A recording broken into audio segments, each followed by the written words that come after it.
The interpersonal characteristics that I observed from Lily were helplessness at 1 minute 12, insecurity throughout the whole interaction, and grief of her life before her amputation at 1 minute 49. There was expression of strong emotion at 2 minutes 2 seconds, when the session had to pause temporarily. Limitations of therapy at 3 minutes 26, when the OT mentioned that prosthetics weren't going to be a quick fix and Lily would still have to work at things. And intimate self-disclosures at various points throughout the meeting, when Lily would talk about what had been going on and her experience with quite a traumatic event.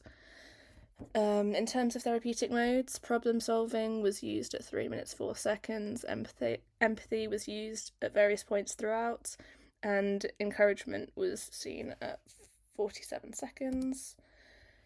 In terms of verbal communication, I maintained quite a slow speed of speech throughout the meeting, used enrichment questions at 1 minute 4 and 1 minute 45, and used a neutral tone of voice.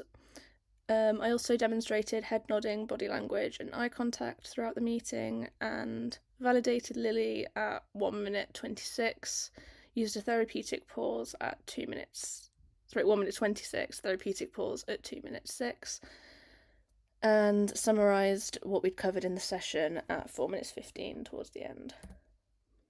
For my reasoning, I've used empathy mode based on what Moseley said, as it being the ability to enter experiences of another person without losing objectivity, and I incorporated the problem-solving mode based on what Creek had said, as it uses strategies to identify the problems and then solve them to improve occupational performance.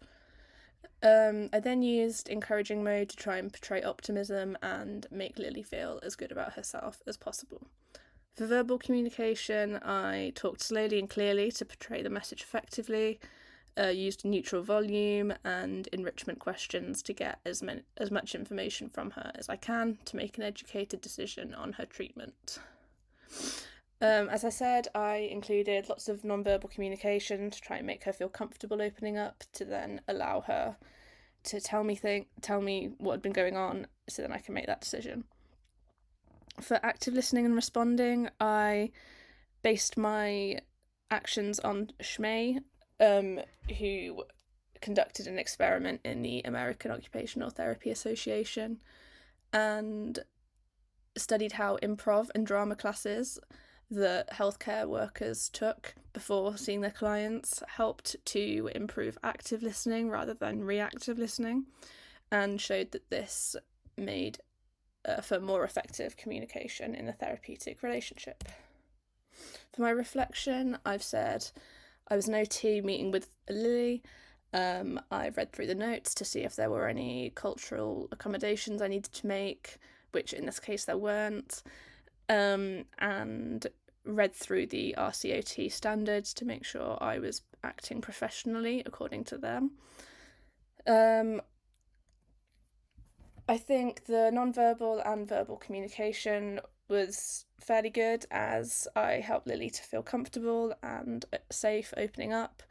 However, I think I need to work on my use of therapeutic modes and knowing when to use each one specifically.